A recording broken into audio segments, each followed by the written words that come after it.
Hola, ha llegado el momento de ver qué pasa cuando una onda electromagnética plana y uniforme incide sobre la frontera entre dos medios, medio 1 y medio 2, con distintas propiedades eléctricas, este es el medio 2,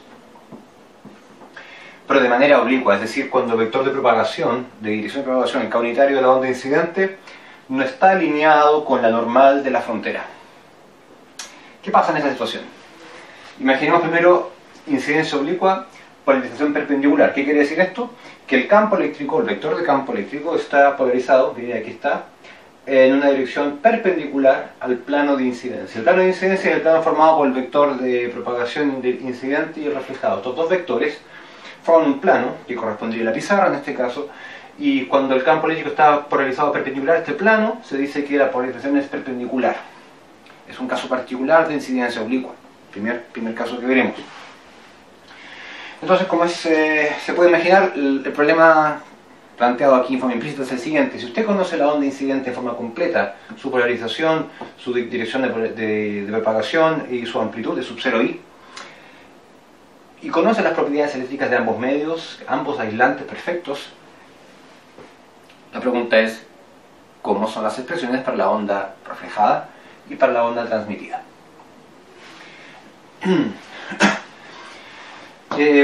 Si usted conoce la respuesta para los campos eléctricos de la reflejada y de la onda incidente, entonces es todo lo que necesita saber, porque mediante las impedancias de cada medio puede encontrar las respectivas intensidades de campo magnético. Así que las incógnitas son esta amplitud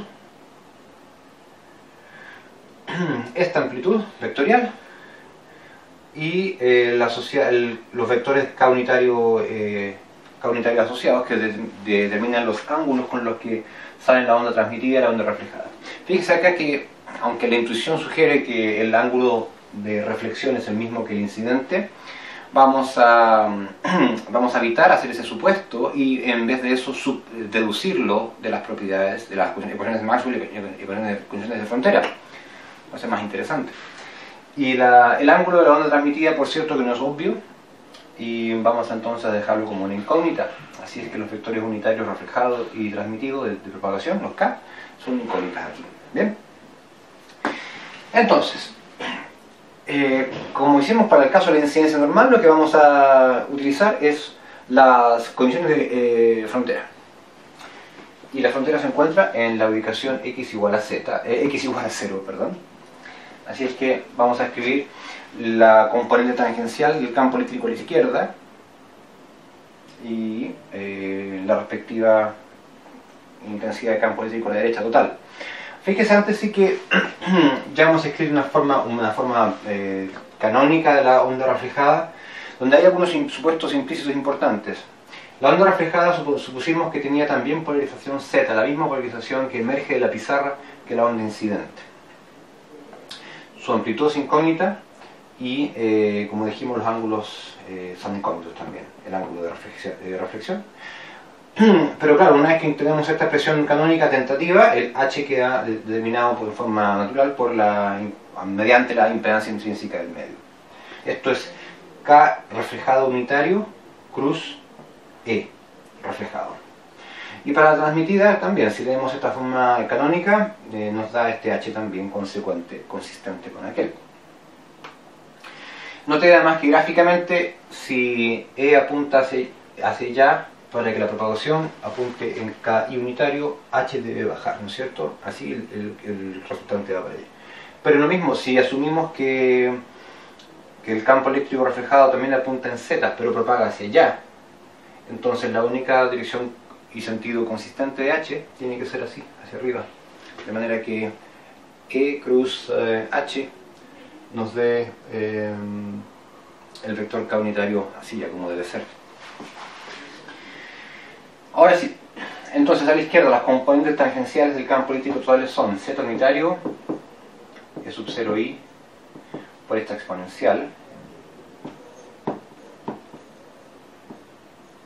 coseno de teta incidente por la coordenada de x, que es 0, perdón, 0.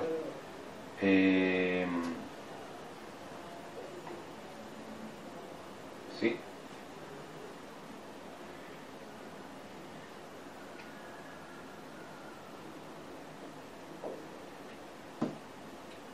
seno de teta x decíamos, ya. Teta i por x,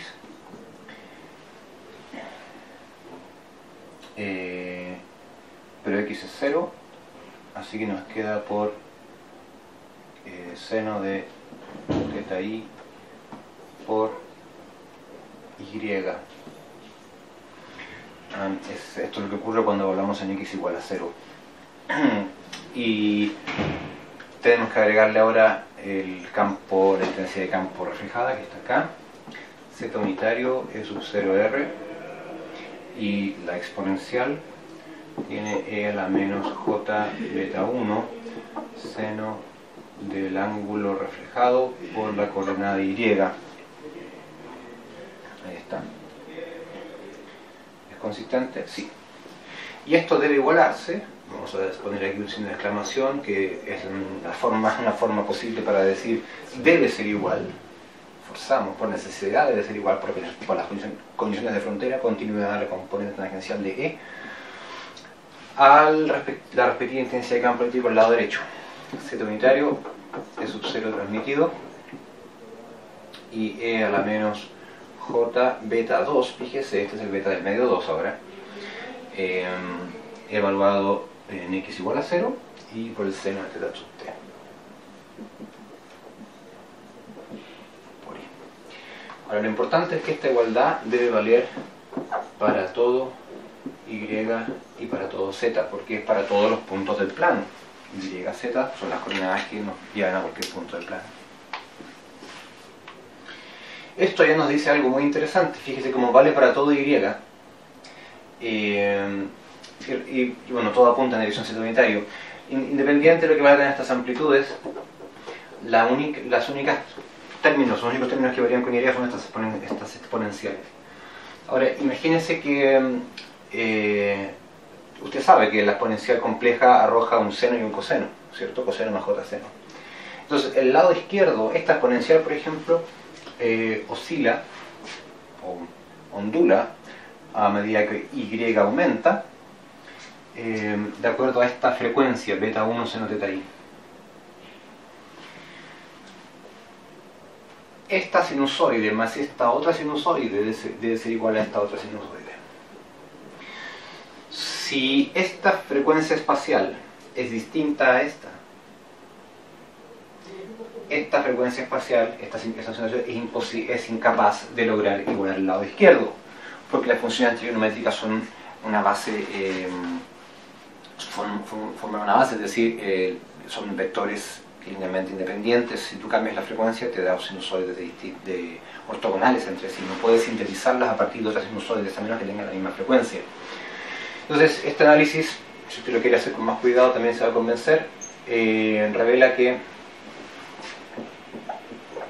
estas frecuencias espaciales deben ser iguales, lo que quiere decir que beta 1 seno de teta i tiene que ser igual al mismo beta 1 por el seno de teta r, y tiene que ser igual a beta 2 por el seno del ángulo transmitido. Y esto implica, por supuesto, que como los betas son iguales acá, el ángulo reflejado es el ángulo incidente, es igual. Hemos deducido a esto que nos parecía obvio, que la onda se refleja con el mismo ángulo que con el que incide, claro que respecto a lados opuestos del vector normal. Y también significa que beta 1 seno de teta i es igual a beta 2 seno de beta 2. Ahora, como estamos en medios sin pérdidas, los respectivos beta no son otra cosa que j omega por la raíz de mu epsilon, que es el medio en cuestión. La frecuencia es la misma de ambos lados porque estamos trabajando con una única frecuencia. Y eso implica entonces que raíz de mu 1 epsilon 1 seno de teta 1, teta incidente, es igual a raíz de mu 2 epsilon 2 por el seno del ángulo teta 2. Lo que es lo mismo, esto es 1 partido por la velocidad de fase del medio 1, y esto es 1 partido por la velocidad de fase del medio 2. y estos respectivos recíprocos de las velocidades de fase. Si tú le pones acá la velocidad de la luz, c,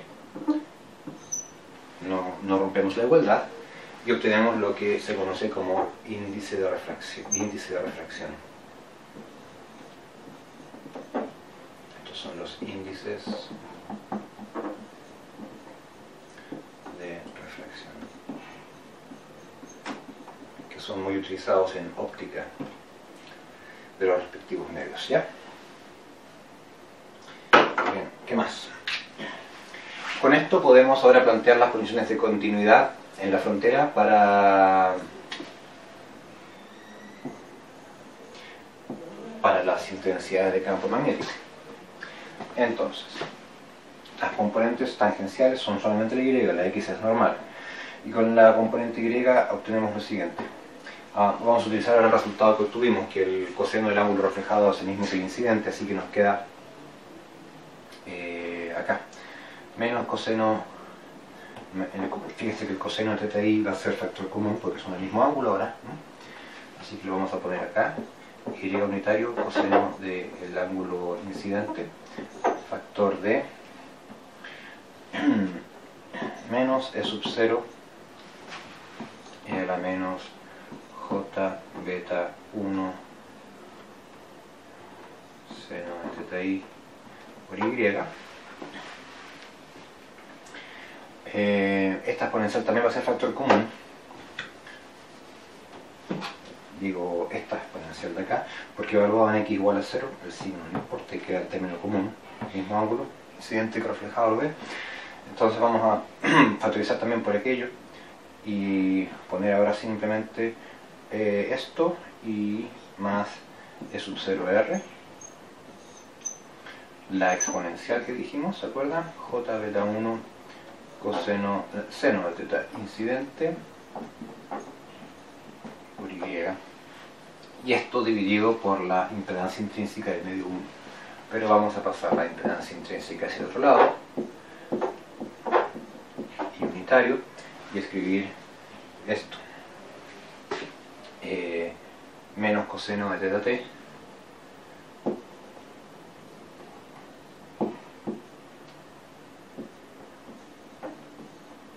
por la amplitud transmitida por la exponencial a la menos j beta 2 seno de θ sub t por i. Pero ya vimos que es beta por seno de θ incidente, beta 2 seno de θ transmitido es lo mismo, así que estas exponenciales no aportan mayor información, pueden simplificarse. Y obtenemos una interesante simplificación sacando, comparando nada más las magnitudes con signo, y es que E sub 0R menos E sub 0 incidente es igual a menos eta 1 partido por eta 2 por el coseno del ángulo transmitido partido por el coseno del ángulo incidente y por E sub 0 transmitido.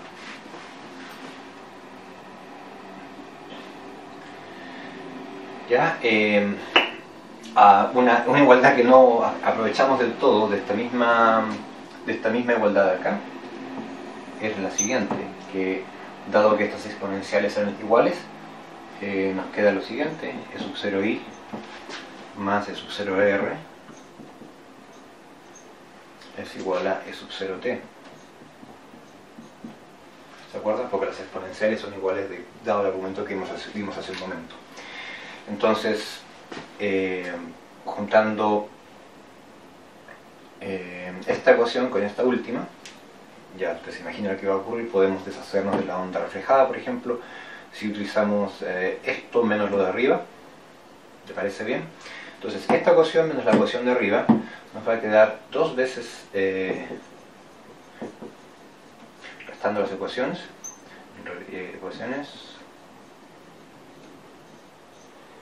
esta es la ecuación 1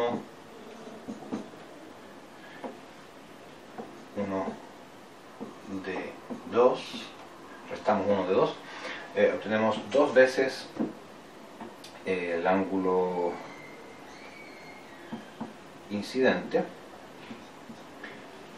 es igual a E sub 0t, factor común de 1, más eta 1 partido por eta 2, coseno del ángulo transmitido, coseno del ángulo incidente. Ángulo transmitido ya no es ningún misterio porque se obtiene de acá. Esto es lo que se conoce como la ley de Snell, olvidé mencionarlo. Esto es la ley de Snell. Y bueno, le hago ver que la hemos deducido de los principios básicos del electromagnetismo. Así es que esto que está acá no es otra cosa que una definición implícita del coeficiente de transmisión. Claro, porque nos dice, si tú conoces la amplitud incidente, la amplitud transmitida es esta. Por lo tanto, vamos a acomodarlo un último paso. 0 transmitido, es cosa de llevar esto por allá dividiendo, y es igual a 2 veces eta 2 coseno de teta i dividido por eta 2 coseno de teta i más eta 1 coseno del ángulo transmitido por E sub 0i. Y este es el coeficiente de transmisión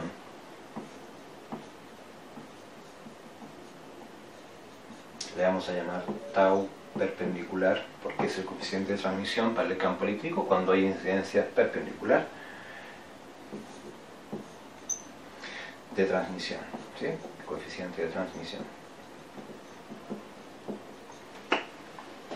Con eso podemos fácilmente determinar ahora el coeficiente de reflexión, que es la diferencia, es la razón entre la onda incidente y la reflejada.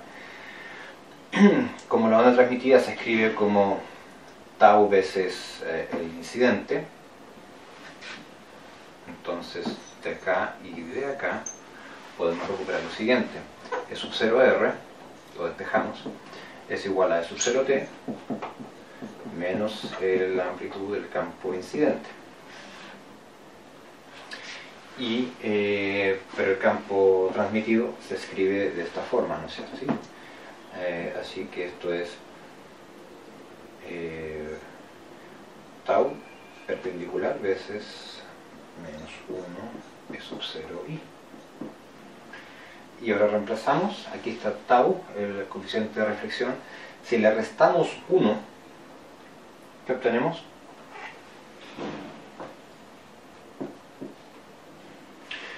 Si a esto le restamos 1, el denominador aparece arriba restando y nos queda solamente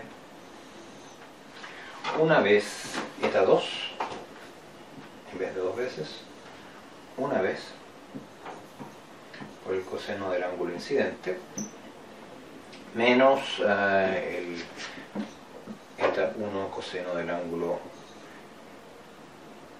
transmitido dividido por esto mismo.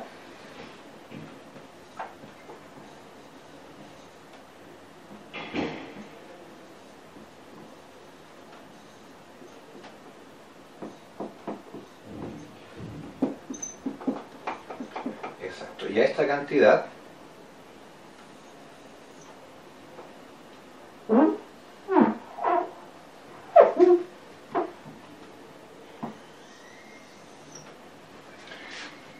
se le llama coeficiente de reflexión. Le vamos a llamar gamma mayúscula perpendicular, coeficiente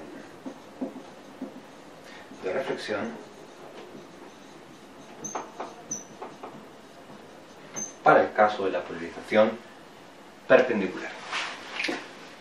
Así es que vamos a encerrar esta ecuación, que es bastante importante, conocidas como las ecuaciones de Fresnel, y que nos dan la solución al problema que nos planteamos en un comienzo. Tengo una onda plana electromagnética incidente uniforme, incide en forma oblicua sobre la interfaz plana entre dos medios aislantes. Y aquí está cómo calcular la onda reflejada, porque a ver, la ley de Snell nos da los ángulos. Yo puedo saber el ángulo, este no es θ2, este está transmitido, ahí está. Yo puedo saber el ángulo transmitido a través de esta relación si conozco los beta, y están dados por los medios, y por la frecuencia de operación puedo despejar este ángulo. Así que el ángulo transmitido no es una incógnita, lo que me permite entonces resolver para la onda reflejada y transmitida todos estos senos y cosenos. Además conozco ahora la amplitud de la onda reflejada compleja, ahí está, la pongo ahí, y la amplitud de la onda transmitida, ahí está, la pongo acá y acá. Por lo tanto tengo las expresiones completas para los campos transmitidos y reflejados. Problema resuelto. Espero que les haya gustado. Ahora veremos el caso en que la onda plana uniforme incide en forma oblicua contra una frontera plana entre un medio 1 y 2 con propiedades éticas distintas. Aquí está epsilon 1 y aquí la permitividad eléctrica y magnética distinta de los dos medios. Ambos medios son aislantes. La diferencia entre este caso y el caso anterior es que ahora la polarización del campo eléctrico es paralela al plano de incidencia. ¿Qué quiere decir? Ahí está el vector de polarización de la onda incidente del campo eléctrico, así está orientado, y este vector está en el plano de incidencia. Recuerde que el plano de incidencia es aquel que forma el vector de propagación incidente con el reflejado. Estos dos vectores así están, ¿no es cierto?, en este plano y generan ese plano. Lo cual es equivalente a decir que el vector de polarización del campo eléctrico es perpendicular a la normal. Ahí está, en rojo. Entonces, semejante a lo que hicimos hace un momento atrás, en el video anterior, cuando consideramos la polarización perpendicular, escribimos la expresión para la onda plana incidente. Ahí está. La única cosa en la que hay que tener cuidado es que si definimos la polarización del campo magnético saliendo de la pizarra, hay que encontrar la dirección de polarización del campo eléctrico consistente con eso y con la dirección de propagación. En este caso así ya, porque E cruz H da K unitario en la dirección correcta. Al mismo tiempo, una vez que hacemos este dibujo, podemos escribir, descomponer este vector de polarización del campo eléctrico, como es oblicuo, se da cuenta, no está perfectamente alineado con los ejes, en una componente horizontal y una vertical. Horizontal X está definido hacia la derecha, pero la proyección de este vector azul es hacia la izquierda, así es que es menos X unitario. ¿Cuánto? Pues esta proyección, que es el cateto opuesto del ángulo que la subí, que es entonces, está dado a su longitud por el seno del ángulo incidente. Y una componente vertical, que es esta, que es la proyección sobre este otro cateto, que corresponde al cateto adyacente, así que da coseno del ángulo incidente en la dirección unitario. Este vector que está acá es unitario, fácilmente verificable, así que aquí está la dirección de polarización del campo eléctrico, la amplitud compleja y la constante de propagación, en este caso imaginaria pura porque en medio no tiene pérdidas. Estamos considerando dos dieléctricos perfectos. Entonces la onda reflejada tendrá una expresión semejante en estructura. Véala con cuidado. Aquí está el H reflejado también polarizado en Z, hacia afuera. La dirección consecuente para el campo eléctrico reflejado, la polarización de él es hacia abajo, porque así nos da E cruz H, un vector hacia afuera, saliendo hacia arriba, que es la dirección en la cual presumimos que sale la onda reflejada. La descomposición de este vector a su vez es así, tiene componente X negativa e Y negativa, así que van las dos así, y la componente X depende del seno del ángulo, porque es el cateto opuesto a este ángulo de acá, que este θr está repetido ahí. Véalo con cuidado, si quiere ponga pausa. Y algo semejante para la onda transmitida, que es la misma estructura que esta otra, pero con ángulo transmitido, y fíjese, con la constante de fase del medio 2, que es distinta a la del medio 1. Y H se obtiene a través de la impedancia intrínseca del medio 2, mientras que acá la impedancia intrínseca del medio 1.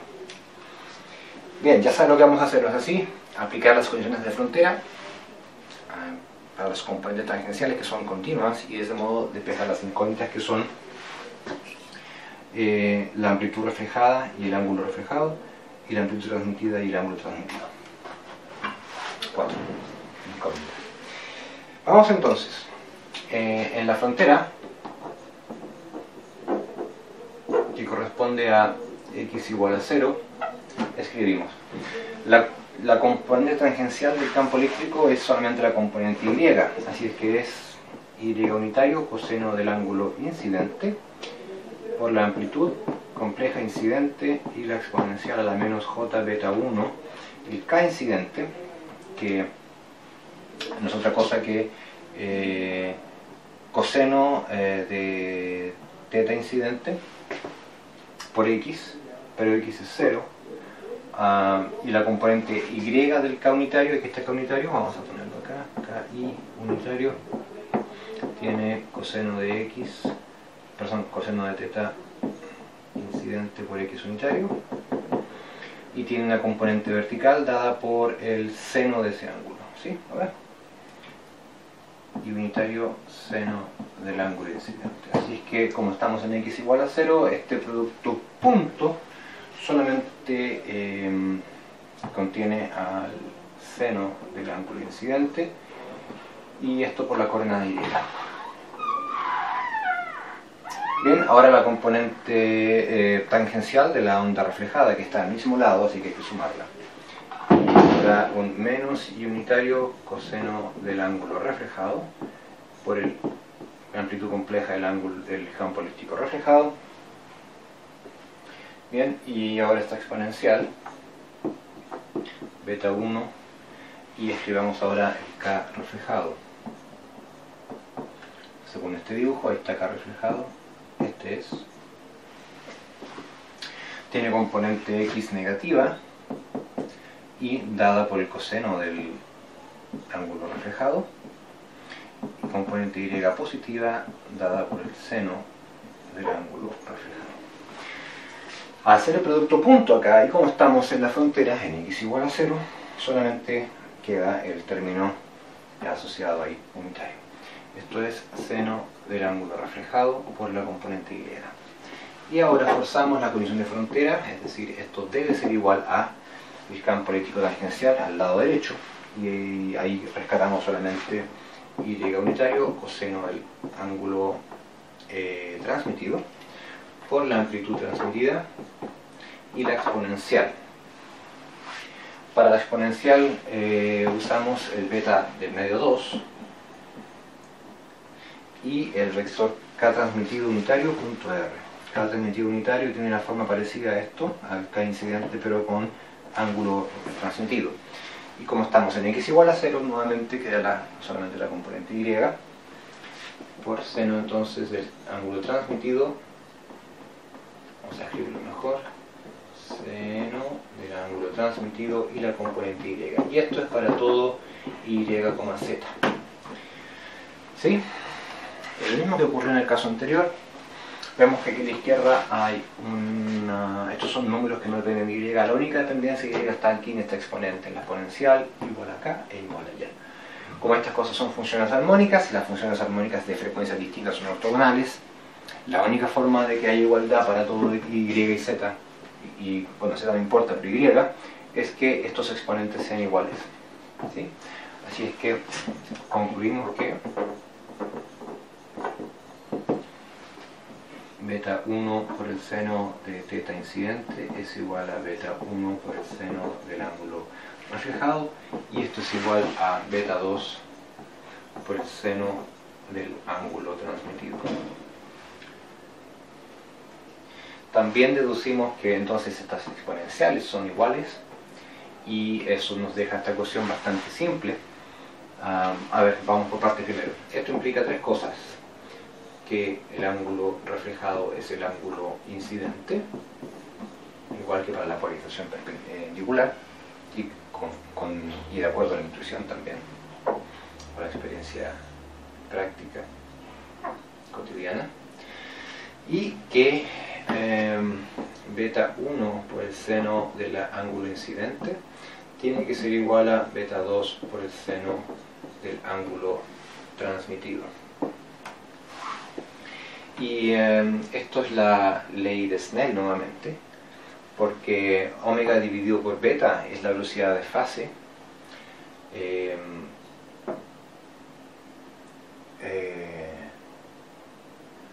Así es que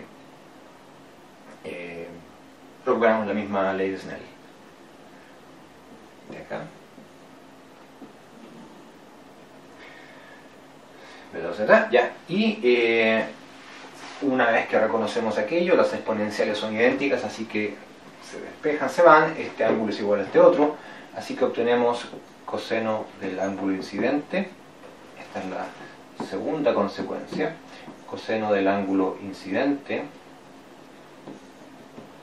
factor de E sub 0i menos E sub 0r es igual a coseno del ángulo transmitido por la amplitud compleja del campo eléctrico transmitido. ¿Ya? A esta ecuación le vamos a poner el número 1. Ahora, utilizando la condición de frontera para el campo magnético,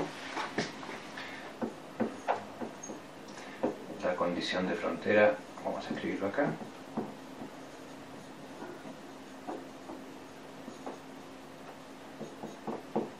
obtenemos, en realidad para el campo tangencial, para la componente tangencial, tenemos lo siguiente: la componente tangencial de H es H completo en el caso incidente, que es muy fácil, nos da, ahí está, E sub 0i, vamos a dejar esta eta para después. Recuerden que las exponenciales son iguales, así que no las vamos a escribir, las vamos a simplificar de inmediato, y vamos a poner acá más E sub 0r, y debe ser igual esto. Nos faltaron las impedancias intrínsecas, ¿ve? Las impedancias del medio 1, las vamos a pasar multiplicando por acá. Y utilizamos la impedancia del medio 2, acá. Y E sub 0t.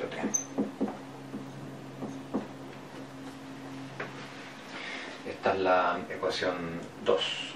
La ecuación 1 la vamos a acomodar un poco. Fíjese, vamos a pasar el coseno dividiendo. ¿Lo vio?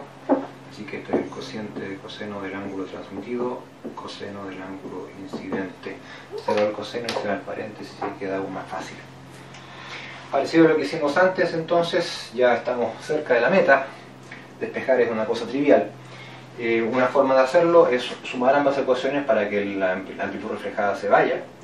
Y entonces obtenemos, sumando 1 y 2, tenemos que 2 veces el campo, la amplitud incidente, es igual a coseno del ángulo transmitido partido por coseno del ángulo incidente, veces más eta 1 partido por eta 2 veces la amplitud transmitida. Bien, y esto nos permite escribir lo siguiente. Ya lo ve, esto es álgebra experimental. E sub 0t es igual a 2 veces, vamos a ponerlo así, 2 veces este cociente. Va a quedar aquí factor, vamos a sacar el mínimo común múltiplo, que es el producto de estas dos cosas, y esto va a quedar multiplicando ya.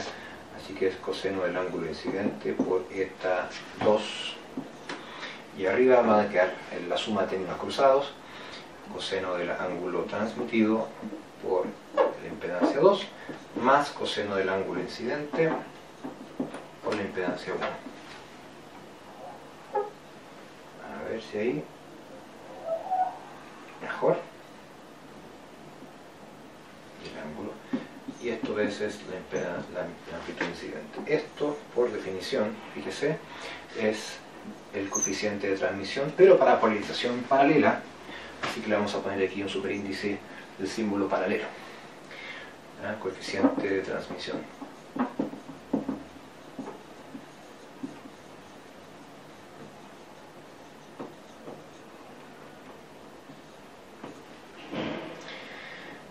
Bien, esta ya es una ecuación trascendental.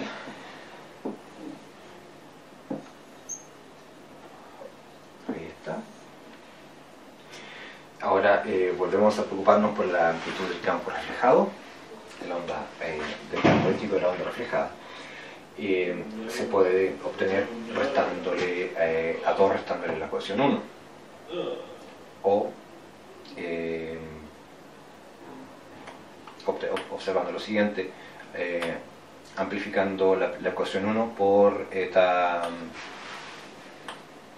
1 partido por eta 2 y por el recíproco de esto, en buenas cuentas, sumando ahora 2 más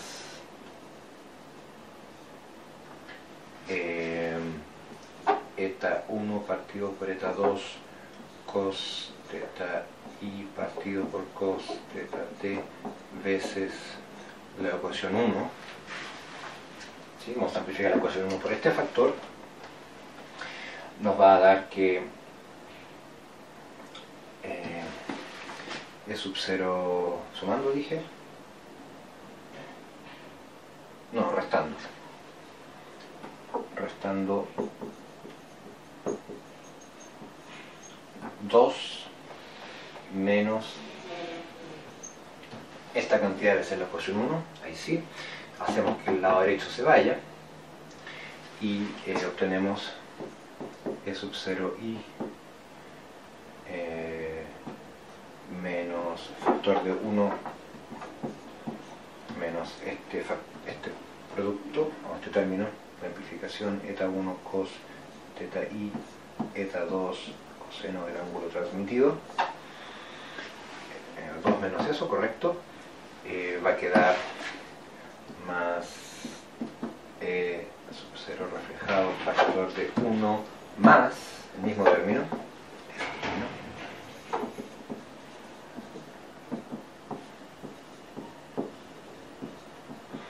y el lado derecho nos va a quedar un 0, que es la razón por la que amplificamos acá. Lo que nos permite despejar de la siguiente forma: la amplitud compleja del factor de campo eléctrico reflejado va a ser igual, pasamos esto para allá restando, así que invertimos el signo y nos queda eta 1 cos ángulo incidente, eta 2 coseno ángulo transmitido, menos 1 partido por lo mismo,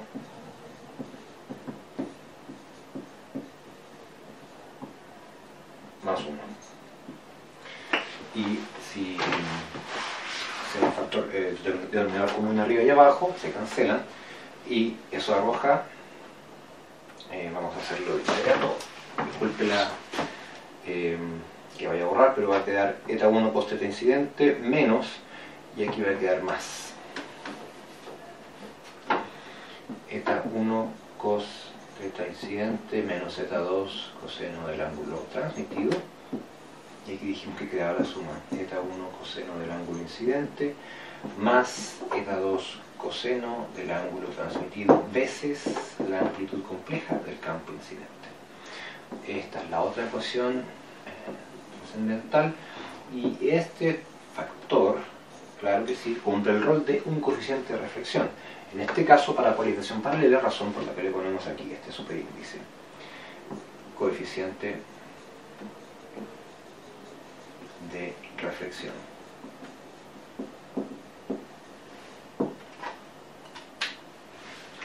Ahí está. ¿Hemos despejado las incógnitas? ¿Hemos resuelto el problema? Sí. ¿Por qué?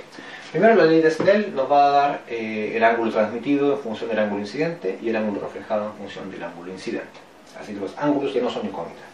Así es que en estas expresiones solamente nos quedan como incógnitas la amplitud reflejada y la amplitud transmitida. Pero estas dos últimas se obtienen de los coeficientes de retransmisión y reflexión, que también están despejados, dependen solamente de las impedancias y de los ángulos que, como ya dijimos, se pueden obtener en forma explícita a partir de del ángulo incidente. ¿Qué más le puedo comentar respecto a esta ecuación? Le invito a que haga el siguiente análisis. Pregúntese si es posible que haya un ángulo de incidencia para el cual este numerador se haga 0. ¿Y qué ocurrirá en ese caso? Si existe semejante ángulo, para ese ángulo la onda reflejada es nula, no hay onda reflejada. Es interesante esta situación. Mire, imagínense que viene una onda polarizada en forma arbitraria, circular por ejemplo. La onda circular tiene una componente paralela al plano de incidencia y una perpendicular que oscila en desfase, lo cual hace girar la onda, o como quiera. Y si usted apunta a esa onda plana uniforme en el ángulo correcto, ese ángulo que anula el numerador aquí, no habría onda reflejada de la componente paralela, ¿sí? La componente perpendicular, cuyo campo eléctrico es así, sí se reflejaría, verifíquelo con las ecuaciones para la incidencia perpendicular. Ese ángulo que hace que esto sea nulo se llama ángulo de Brewster. Es igual a 0 para el ángulo de Brewster. Así se le conoce, o ángulo de polarización. Existe semejante ángulo. Usted puede encontrar la expresión. ¿Y esto para qué sirve? Para hacer polarizadores. Tiene una onda polarizada en forma aleatoria, como la luz del sol, por ejemplo, o una onda circular. La hace reflejar al ángulo correcto contra una superficie cualquiera eléctrica, y lo que obtiene reflejándose tiene una única y polarización lineal pura, perpendicular al plano de incidencia, porque la paralela no se refleja a ese ángulo. Bueno, eso es. Si quiere, analícelo nuevamente, y eso es todo por ahora. Muchas gracias.